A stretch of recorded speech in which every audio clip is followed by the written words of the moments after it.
بسم اللہ الرحمن الرحیم، جی السلام جی علیکم. میں ہوں سعید اعظمی. آپ دیکھ رہے ہیں فیس بک اور یوٹیوب. میرے ساتھ ماہر قانون اعتزاز احسن صاحب موجود ہیں.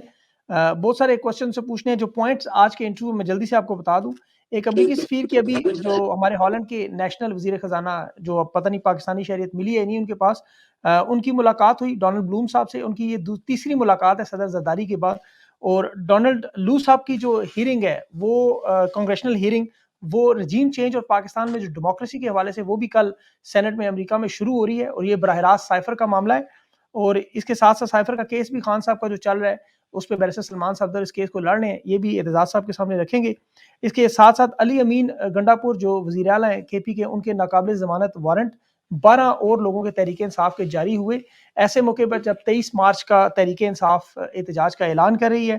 بشرا بی بی کے حوالے سے بھی ان کے کمرے اور واش روم میں کیمرے لگے ہونے کی خبریں جو آ رہی ہیں سامنے. اتنا ظلم اور زیادتی کیوں ابھی تک خواتین کے ساتھ ہو رہا ہے؟ نواز شریف صاحب کے صاحبزادوں کے 6 سال اشتہاری رہنے کے بعد ان کے کیسز جس طرح 6 منٹ میں ختم ہوئے، یہ بھی بڑا اہم معاملہ ہے. اور آج ایوارڈز کی تقریب میں جو محسن نقوی صاحب سے کرکٹر محمد رضوان نے ہاتھ ملائے بغیر وہ انعام پھینک دیا، وہ آپ نے ویڈیو دیکھی ہوگی. وہ بھی ایک معاملہ ہے. اور شاہد افریدی صاحب نے بھی 9 مئی کے حوالے سے کہا کہ کپتان اور کھلاڑیوں سمیت سب کو نشانہ عبرت بنانا چاہیے. تو یہ بھی بڑا ایک اہم بیان کا سامنے آیا. اعتزاز صاحب بہت بہت شکریہ سر آپ نے جوائن کیا. سب سے پہلے ابھی جو سائفر کیس ابھی چل رہا ہے اس میں بیرسٹر سلمان صفدر صاحب نے اسے دوبارہ ٹرائل کورٹ میں بھی واپس بھیجنے کی بات کی ہے. دلائل ان کے بڑے سٹرونگ ہیں. سائفر ہم جانتے ہیں، آپ کہہ چکے ہیں صفر ہے. لیکن اس کیس میں مزید ایسا کیا ہو سکتا ہے؟ ہائی کورٹ میں ججز تو آج پریشان تھے جو ایویڈنس سامنے آئی تھی. نہیں، یہ تو ایویڈنس جو پروسیکیوشن نے پیش کی ہے جی جی وہ اس سے کیس نہیں بنتا. جی وہ تو وہ پیش ہی کیا تو اس سے کیس نہیں بنتا. اس میں زیادتی اور ظلم یہ ہوا ہے، یہ سائفر میں بھی اور توشہ خانہ میں بھی، کہ پروسیکیوشن کو استغاثے کو کہا گیا ہے کہ آپ اپنا کیس پیش کریں، اور انہوں نے پورا کیس سارا اپنا پیش کر دیا.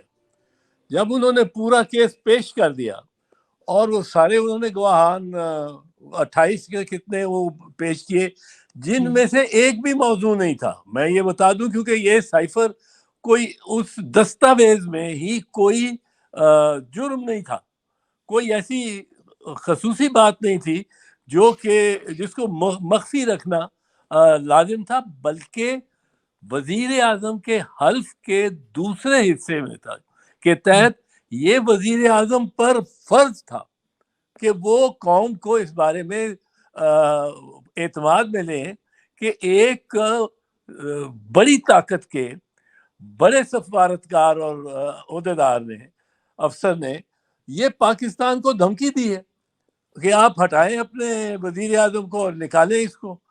اب یہ تسلیم کیا ہے کہ یہ دھمکی دی گئی ہے. تو اگر دھمکی دی جائے ایسی کوئی دوسری طاقت کرے تو وہ جو ان کو عوام کو اعتماد میں لینا تو لازم ہے. سو یہ تو کیس صفر تھا، اور اس کو واپس نہیں بھیجنا چاہیے ٹرائل کے لیے یا ریمانڈ نہیں کرنا چاہیے. یہ کیس ایسا ہے جس کو بالکل بری کر دینا چاہیے. Prosecution has not been able to make out a case. بالکل. اور سپریم کورٹ نے تو سر اس سے پہلے دیا بھی ہے. ان کا جو عطر من اللہ صاحب نے تو باقاعدہ ایک پورا نوٹ بھی لکھا تھا اور اس کی تفصیل بھی تھی اس میں. اور ابھی علیمہ خان صاحبہ نے جو کہا کہ جنرل باجوہ کو بھی اس کیس میں بلانا چاہیے، اس پہ آپ کیا کہتے ہیں؟ انہیں بلانا چاہیے؟ نہیں، یہ ابھی تو فی الحال تو یہ اس پہ ختم ہونا چاہیے. فی الحال تو اس کیس کو it should be thrown out کہ آپ نے بنایا کیا پروسیکیوشن نے اور کیا کیا انہوں نے. بڑی دلچسپ بات ہے اور بڑی قبیح بات ہے کہ انہوں نے استغاثے نے پورا اپنا کیس بیان کیا ہے جس سے کچھ نہیں فرق پڑا.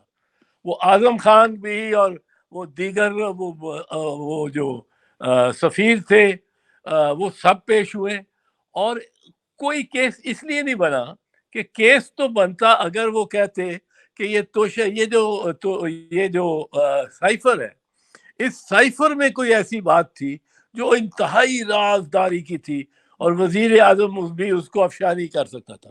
حالانکہ آئین یہ اختیار وزیر اعظم کو دیتا ہے کہ وہ جس دستاویز کو یا راز کو چاہے وہ کر سکتا ہے افشا.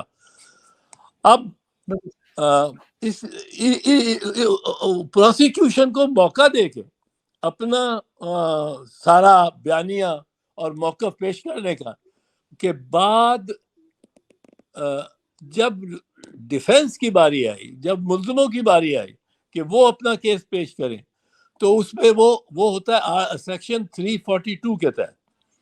اب 342 سیکشن جو ہے اس کو وہاں سے وہ بیان ملزم کا ہوتا ہے، اور ملزم پھر اپنے اس کے بعد اپنے گواہ اور اپنے ثبوت پیش کر سکتا ہے. جب استغاثے نے ختم کر لیا اپنا کیس، تو جو جج صاحب ہے، جج صاحب نے موقع نہیں دیا ملزموں کو 342 کی اسٹیٹمنٹ بھی لکھانے کا.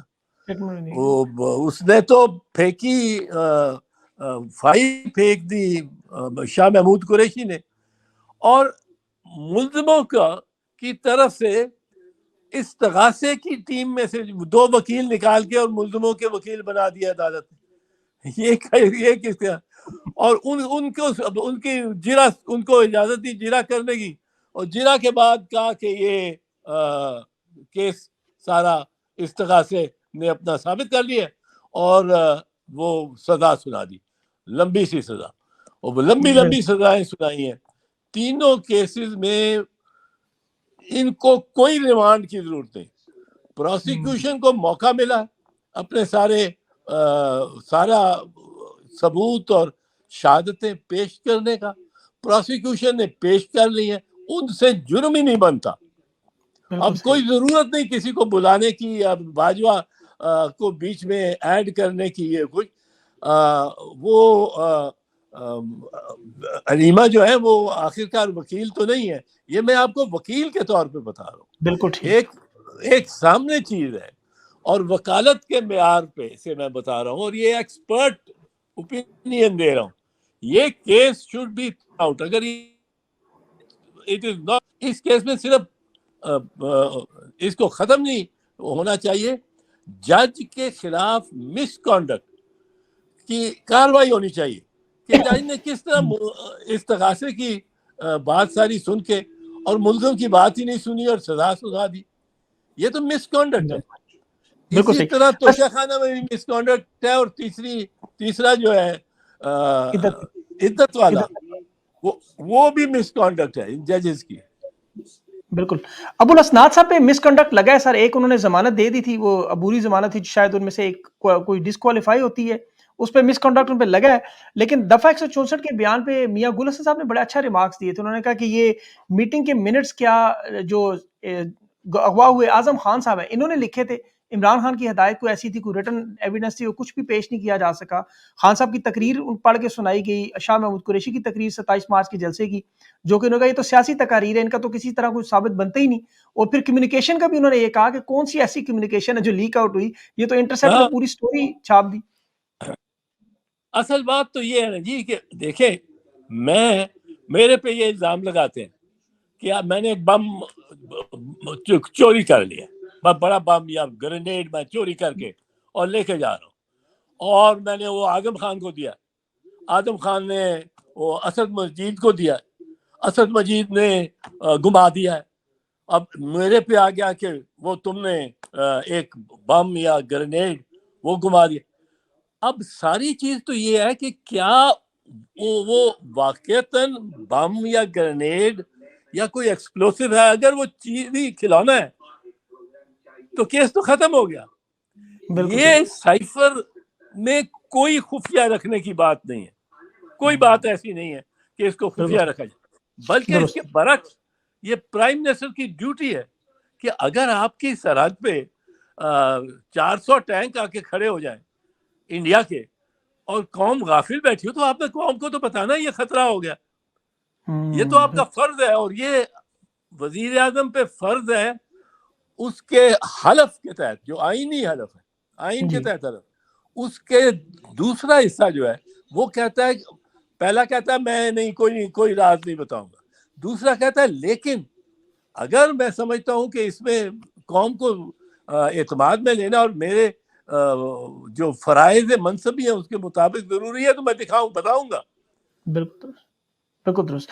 اچھا سر, ابھی جو کانگریشنل ہیئرنگ ہو رہی ہے اسی کیس سے ریلیٹڈ ڈونلڈ لو پہ کہ پاکستان میں جو رجیم چینج اور ڈیموکریسی کو ڈسمینٹل کیا گیا, اس پہ سینٹ میں بلایا جا رہا ہے ڈونلڈ لو کو وہاں پہ, آپ کو لگتا ہے کہ اس کی ہیئرنگ اگر ڈونلڈ لو کو بھی وہاں پہ سینٹ اس کا ذمہ دار ٹھہراتی ہے کہ انہوں نے واقعی انٹرفیئرنس بھی کی ہے یا سازش مداخلت بھی کی ہے, رجیم چینج آپریشن بھی ہوا, سائفر بھی ہے, اس کا امپیکٹ پاکستان پہ کیا پڑ سکتا ہے آپ کے خیال میں؟ بہت امپیکٹ ہوگا, اور میں آپ کو بتا دوں پھر پاکستان کو کیا کرنا چاہیے. جی پاکستان کو اگر یہ سینٹ آ جاتی ہے, اور یہ امکان ہے آ جائے, میں اس کی وجہ جی جی بتاتا ہوں. یہ امریکہ کے لیے وہ شاید سیکرٹ ڈاکومنٹ ہوتا, کیونکہ امریکہ نے کنوے کیا ہے کہ اپنے وزیر اعظم کو ہٹاؤ. یہ کہنا کہ اپنی حکومت کو ہٹاؤ, یہ تو بہت سنگین انٹرونشن ہے, مداخلت بہت. اب ہمارے لیے وہ راز ایسا نہیں ہے جو کہ کوئی راز ہے, ہمیں اس کو شیئر کرنا قوم کے ساتھ وزیر اعظم کو لازم ہے, لیکن امریکہ کے پوائنٹ آف ویو سے یہ ایک راز کی بات ہوگی. اب بالکل اگر اور لو نے یہ اگر کہا ہو کہ جی کل کیا انڈیا کی حکومت ہٹا دو, تو انڈیا چھوڑنے والا ہے امریکہ کو. گڈ پوائنٹ سر, ویری گڈ پوائنٹ, بالکل صحیح. برطانیہ کے بادشاہ کو آپ ہٹا دو, برطانیہ چھوڑنے والا ہے. یہ ہم چھوٹے سے ہیں تو ہمیں جو مرضی کہے, وہ ڈونلڈ لو اور ہم کمزور بنے رہے. یہ اصول اور قانون کی بات ہے. اگر کانگریس نے یہ کہہ دیا, اور کانگریس کو کہنا چاہیے, یہ لازمی بنتا ہے کہ یہ انٹرفیئرنس ڈونلڈ لو کے کرنے کا کوئی اختیار نہیں تھا, کوئی ایسا, تو اس کا جو سب سے بڑا اثر پڑے گا کہ آپ کی گورنمنٹ اس کے بعد اس بنیاد پہ پاکستان میں نہیں, امریکہ میں کسی عدالت میں جا کے 4-5 ارب ڈالرز کا دعویٰ کر سکتے ہیں کہ جی ہماری حکومت ساری کو انہوں نے ڈسیبل کیا اور ہٹایا. اور یہ بات ہم مانتے ہیں. ہماری نیشنل سیکیورٹی کمیٹی نے جب یہ کہا 2 مرتبہ, ایک مرتبہ اس کی صدارت کر رہے تھے عمران خان, دوسری مرتبہ اس کی صدارت کر رہے تھے شہباز شریف, 2 مرتبہ اس نیشنل ڈیمارچ بھی سیکیورٹی, کیا تھا سر اس کو, سفیر کو جی بلا کے. ڈیمارچ, انہوں نے کہا کہ پروٹیسٹ کرو. مطلب یہ کہ انہوں نے تسلیم کیا کہ ڈونلڈ لو نے یہ کہا ہے, اس لیے اس پہ ڈیمارچ اور احتجاج کیا گیا. سو یہ ہم مانتے ہیں کہ ڈونلڈ لو نے یہ دھمکی دی, اور جب اگر یہ ہمیں دھمکی دے گا امریکہ کا کوئی افسر, تو ہم ساری قوم کو, اپنی قوم کو اعتماد میں تو لیں گے. بالکل صحیح. اور سر اس کی آپ کی بات بالکل درست ہے کہ پاکستان کا جو معاشی نقصان اس کے بعد ہوا, پھر جس طرح ابھی تک جو سیاسی استحکام ڈسمینٹل ہوا, اور امریکہ کے الیکشن بھی ہیں ان دنوں میں, جب ان پہ الزام لگ رہا ہے کہ آپ یہاں جمہوریت مانگ رہے ہیں لیکن جو جمہوری ممالک ہیں وہاں پہ آپ جمہوریت کو ڈسمینٹل کر رہے ہیں. تو آپ کا پوائنٹ بڑا ویلڈ ہے, یہ بڑا امپورٹنٹ پوائنٹ ہے. میں دیکھنے سننے والوں سے درخواست کروں گا کہ اسے ضرور شیئر کریں کہ یہ واقعی کیس بنتا ہے ان کے اوپر واقعی, کیونکہ انٹرفیئرنس کا لا بھی سر ان پہ موجود ہے وہاں پہ, فارن انٹرفیئرنس کا. اس میں ایک چیز اور عرض کر دوں, جی جی پاکستانی عدالت میں ڈونلڈ لو کو شاید پروسیکیوٹ یا سو یعنی دیوانی یا فوجداری مقدمہ اس کے خلاف نہ چلایا جا, کیونکہ وہ یہاں اگر چلائیں گے تو ڈپلومیٹک امیونٹی وہ وہاں عرض کرے گا, جی میں امیون ہوں کیونکہ میں ڈپلومیٹ ہوں. صحیح. لیکن اگر اس کے خلاف کیس امریکہ میں چلے تو آج 5 ارب ڈالر آپ اس کا دعویٰ کر سکتے ہیں اس کے. بالکل. اور اچھا یہ وہ کیس, جی تو یہ کیس سر وہاں پہ جو پاکستانی ہیں, امریکن پاکستانی ہیں, وہ لوگ بھی کیا کر سکتے ہیں, یا یہ اسٹیٹ کی طرف سے کیس کیا جا سکتا ہے نہیں, اس پہ کیا؟ اسٹیٹ کی طرف سے, اسٹیٹ کی, اچھا یہ اسٹیٹ کی. جو گورنمنٹ پاکستان کی ہو وہ عمران خان کے سے خلاف بھی ہو, اس تو ملک قومی انٹرسٹ کی بات ہے نا. جی یہ ہمارے وزیر اعظم کو کس طرح ڈکٹیٹ کر سکتے ہیں, یا ہماری پارلیمنٹ کو کس طرح ڈکٹیٹ کر سکتے ہیں؟ بالکل صحیح بات ہے. لیکن یہ کہاں کریں گے سر, ریمنڈ ڈیوس کا کیس آپ کو یاد ہوگا, یہاں پہ اسے معاف کیا گیا لیکن وہ امریکہ میں جا کے ایک مکہ اس نے مارا تو وہاں اس کے اوپر کیسز شروع ہو گئے. تو وہ قانون آپ جانتے ہیں کہ وہ پاکستانی اسٹیٹ نے کیا کرنا ہے اس پہ. ابھی سر یہ جو اس کے ساتھ ساتھ جو بشرا بی بی کے ساتھ جو اس وقت حالات ہے، کمرے میں بند ہے، وہاں کیمرے بھی لگائے جا رہے ہیں، ان کی ایسی خبریں بھی آتی ہیں کہ وہ انہیں باقاعدہ کپڑے پہن کر مطلب منہ بھی دھونا پڑتا ہے کہ وہ کیمرے لگے ہوئے ہیں، تو یہ انسانی حقوق کی جو سخت خلاف ورزی ہے، خواتین جیلوں میں ہے، اس پہ آپ کیا سمجھتے ہیں ایک لائر آپ کہ یہ کیا معاملہ ہے، اس کا حل کیا ہونا چاہیے؟ اس کا حل تو یہ ہے کہ یہ جب وہ بشرا بی بی کہتی ہے کہ مجھے نہیں رہنا بنی بنی گلا میں، اس کو آپ نے کیوں جیل ڈکلیئر کر دیا، نوٹیفائی کر دیا ہے سب جیل، مجھے جیل میں رکھو، تو اس کو جیل میں رکھیں، اور اس کے ساتھ جو مشقتی قیدی مشقتی ہوتے ہیں جی ایک ہائر کلاس کے پرزنر کے، جی اس جی کے ساتھ مشقتی ہوتے ہیں، وہ ان کی مشقت یہ ہوتی ہے کہ وہ قیدی کی خدمت کرنا، کوئی پولیٹیکل پرزنر ہو یا جی کوئی مطلب ایکس پرائم منسٹر ہو، جی ایکس جی فرسٹ لیڈی ہو، فارمر فرسٹ لیڈی، جی جی تو اس کو وہاں جیل میں رکھے، اکاموڈیشن دے، اور دو خواتین جو قیدی ہوں ان کے ساتھ ڈیوٹی میں لگا دیں، ان کے ساتھ بالکل کہ سیل میں نظر بند کر دیں، اور وہ اس کی خدمت بھی کرتی رہے، اور دیکھنے داخنے کی بھی کوئی ضرورت نہ ہو کہ جی مرد دیکھ رہا ہے، تو اس کے جو پردہ کرتی ہیں وہ بھی انٹیکٹ رہے برقرار رہ جائے۔ اس میں تو سلوشن یہ ہو سکتی ہے، اور بڑی آسان ہے سلوشن، کہ آپ نے جو اس کو مشقت جن کی لگانی ہے، یہ کہ آپ کو قید با مشقت ہوئی تھی، اور قید با مشقت کا مطلب ہے کہ اب آپ نے وہ مشقت کرنی ہے جو جس کی جیل کی ضرورت ہے۔ کوئی دھوبی گھاٹ پہ کام کر رہا ہوتا ہے قیدی، کوئی جی یہ کچن میں کام کر رہا ہوتا ہے، دیگیں بن رہی ہوتی ہیں بڑی بڑی، تو کوئی سبزی کاٹ رہا ہوتا ہے، تو یہ جی جی آپ کی مشقت یہ ہے کہ آپ نے بی بی کی ساتھ خدمت گاری کرنی، جیل مینول، اور جیل وہ پریزن کے مطابق جی ہاں یہ بالکل پریزن کے رولز کے مطابق ہے۔ جی اچھا سر، لیکن یہاں پہ کیا جب کسی کو اس طرح نظر بند کرتے ہیں گھر پہ، تو کیا اس کی اپنی بھی رائے لینا ضروری ہے، یا اسٹیٹ اپنی مرضی سے جس کو مرضی بند کرنا چاہے اسے گھر پہ اپنے بند کر دے؟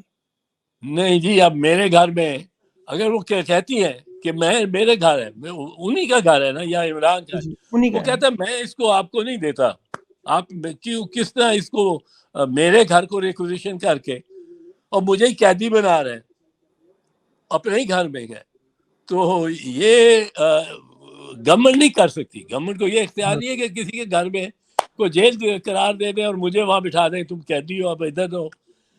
اسی بالکل طرح میرا گھر بھی نہیں لے سکتی جب تک میری رضا نہ ہو۔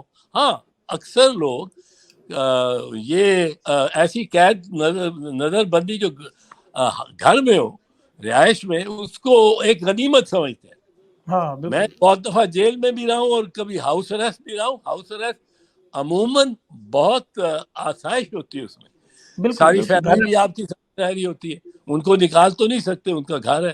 جی اور جو ہے اس میں بڑا ڈھیلا سا جیل ہوتا ظاہر ہے گھر ہے، اپنا گھر ہوتا ہے سر، بالکل صحیح بات ہے۔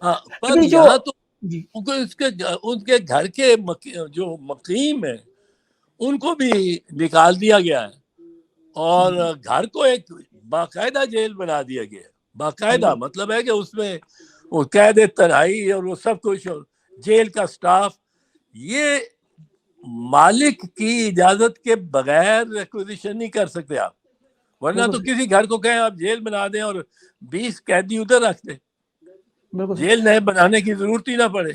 بالکل ٹھیک۔ چوہے صاحب، آپ نے پاکستان کی تاریخ دیکھی ہے، حکومتیں بنتی ٹوٹتی، وزراء اعظم کو آتے جاتے دیکھیں، آپ نے پوری تاریخ ہے آپ کے سامنے، ایک ہسٹری آپ پاکستان کی۔ ابھی یہ جو عمران خان کا معاملہ ہے اور جس طرح ایک بند گلی میں جا چکے ہیں دونوں طرف سے، آپ کو لگتا ہے کہ مفاہمت کا کچھ ایسا راستہ، کچھ ایسا معاملہ نکل سکتا ہے کہ یہ سارے معاملات بھی ٹھیک ہو جائیں اور یہ جو غدر مچی ہوئی یہ بھی ختم ہو جائے؟ وہ تو نکل آئے گا، آخر میں یہی ہوگا۔ آخر میں جب بھی کوئی کشمکش ہوتی ہے یا جنگ ہوتی ہے، اس میں مذاکرات کے میز پہ ہی منتج ہونا ہوتا ہے، بالکل نتیجہ اس کا وہی نکلتا ہے۔ تو وہ بالکل ہوگا، ہر کسی کے ساتھ ہوا ہے۔ آپ دیکھو نواز شریف کو اگر 3 مرتبہ وہ پرائم منسٹر بنا ہے تو 3 مرتبہ نکالا بھی گیا ہے،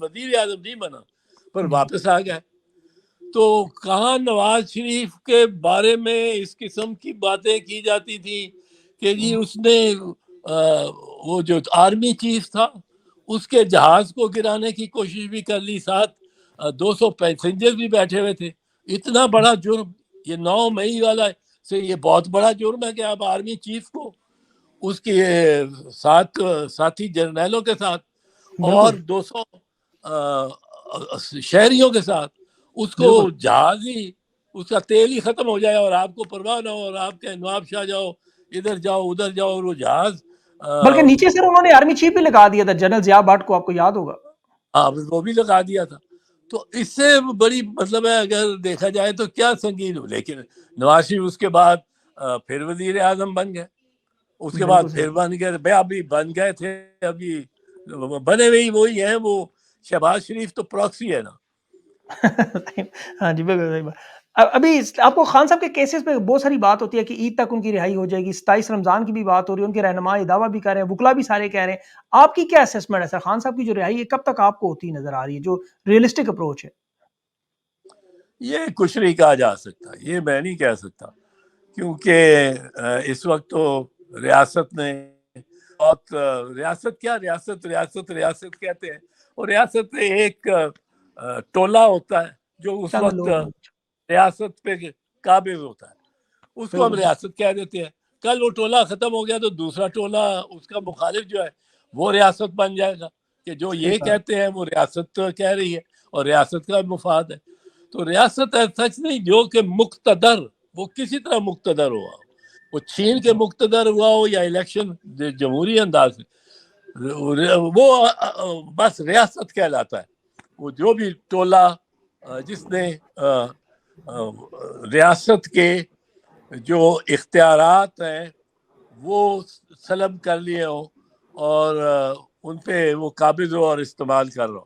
بالکل صحیح. اب سر ایک بس آخری امپورٹنٹ سوال, ابھی جو وزیر اعلیٰ خیبر پختونخوا ہیں علی امین گنڈا پور صاحب, ان کے اریسٹ وارنٹ 7-12 لوگوں کے 9 مئی کا کیس ہے. اگر یہ انہیں گرفتار کرتے ہیں تو اس صورتحال میں جو ایک صوبے کی فضا ہے, اس کے صوبے کے ہیڈ ہیں, انہیں گرفتار کرنے سے پھر معاملات کیا بن سکتے ہیں؟ آپ کو کیا لگتا ہے یہ دانشمندانہ کام ہوگا؟ بہت عاقبت نااندیش کام ہوگا, بہت عاقبت نااندیش کام ہوگا. پر آپ یہ دیکھیں کہ یہ نون لیگ کا تو یہ وتیرہ رہا ہے. نون لیگ نے آ کے وفاق سے لڑنا ہوتا ہے. یہ سمجھتے ہیں کہ علی امین گنڈا پور بھی اسی ایک قسم کی چیز ہے. یہ جب نواز شریف وزیر اعلیٰ تھے پنجاب کے اور بی بی شہید وزیر اعظم تھی بالکل پاکستان میں, تو یہ نون لیگ نے اور نواز شریف نے ہر وہ کام کیا جو کہ نہیں کرنا چاہیے. بالکل ملنے نہیں جاتے تھے سر, ریسیو نہیں کرتے تھے, مجھے یاد ہے. بالکل رسیدگی کرتے تھے, بغاوت کرتے تھے, بغاوت کرتے تھے. جو بالکل اور وہ کہتے تھے کہ نہیں وفاق وزیر اعظم کا. مانتے ہی نہیں تھے انہیں. ہاں, تو یہ پھر جب دوسری مرتبہ یہ آئے تو انہوں نے جہاز ہی گرانا چاہا جس طرح ایک آرمی چیف کے, اور ریکلیس کے اس کے ساتھ 200 اور بندہ بھی جا رہا ہے. پھر جب یہ اب آئے تھے پہلے, تو وہ للکارے مارتے ہوئے جنرل باجوہ اور جنرل فیض کے خلاف گجرانوالہ کی تقریر, اور بڑا پریشر انہوں نے بنایا اور ڈالا اس پہ فوج پہ اور فوجی قیادت پہ. تو یہ تو جھگڑا لیتے ہیں جب سمجھتے ہیں کہ اب ہم مضبوط ہو گئے تو آپ کو گردن سے پکڑتے ہیں, جب یہ سمجھتے ہیں کمزور ہو جاتے ہیں تو پاؤں میں نیچے بیٹھے ہوتے ہیں. اب آپ دیکھیں ریسیپشن جس طرح یہ دے رہے ہیں وزیر اعظم صاحب آرمی چیف کو, بڑی اچھی بات ہے کہ آپ نے بڑا شائستگی کا مظاہرہ کیا کہ آپ سیڑھیوں سے نیچے اتر کے اپنے کمرے سے نکل کے اپنے ایوانوں سے اور بہت سارے ہالوں سے گزر کے باہر آ کے آپ نے اس کو ریسیو کیا آرمی چیف کو. بڑی اچھی آپ نے بڑا سلیقہ دکھایا. پھر آپ میٹنگز جو ہے اپنی وہ جی ایچ کیو میں لے گئے اور وہاں آپ نے ان سے بہت ساری عہد و پیما کیے. بڑی اچھی بات ہے, آپ نے ریکگنائز کیا ادارے کو, پر اب ادارے کو ریکگنائز کرتے کرتے آپ نے اس کو اپنے سے بالا مقام بھی دے دیا. لیکن سر انہی لوگوں کی اگر چوہے صاحب انہی لوگوں کی اگر آپ سٹیٹمنٹ یاد رکھیں تو اسمبلی میں خواجہ آصف صاحب نے جو باتیں کی پاک فوج کے خلاف, وہ آپ کو یاد ہوں گی, ایاز صادق صاحب نے کی, خود مریم نواز صاحبہ نے فوج کے اوپر جو دہشت گردی تک الزام لگائے ہماری عظیم فوج کے اوپر. اس کے بعد جو آپ کو پتہ ہے ان لوگوں کا ایک سلسلہ چلتا رہا, یہ نواز شریف صاحب نے نام لے لے کے اس وقت آرمی چیف کی باتیں کی, پھر ماضی بھی ان کا ایسا گزرا. اب اچانک جب یہ 180 ڈگری کا زاویہ بدلتے ہیں تو وہی لوگ ہیں, وہی سارا کردار ہے اور ایک پیٹرن ہے پورا. آج یہ کیسے اس طرح اتنے بڑے چیمپئن بن جاتے ہیں؟ بس یہ اب یہ جانے, اور جو ان کو اب بھی نہیں پہچانتے اور ان کو اب بھی ان کی سہولت کار بنتے ہیں, یہ وہ جانے. مجھے تو اس میں کوئی سمجھ نہیں آتی. یہ بالکل 90 ڈگری کی ٹرن لیتے ہیں ہر دفعہ اور ہر معاملے پر. اور بہت انہوں نے سپریم کورٹ پہ جس پارٹی نے حملہ کیا 100-150 ورکر لا کے اور بسوں پہ لا کے ان کو دیگیں کھلا کے وہ سارا ڈاکومنٹڈ ہو, اور سپریم کورٹ پہ حملہ کرے, وہ کہہ کہ جی ہم بڑا احترام کرتے ہیں سپریم عدالتوں کا اور عدالتیں بڑی ان پہ نچھاور ہوتی رہے. تو یہ چیز تو بس ان کے ہی کمال فن ہے. اور فنکار ہے, اس میں کوئی شک نہیں, فنکار ہے سر واقعی. چوہے صاحب آپ نے اپنا سر قیمتی وقت دیا, I am really grateful, thank you so much.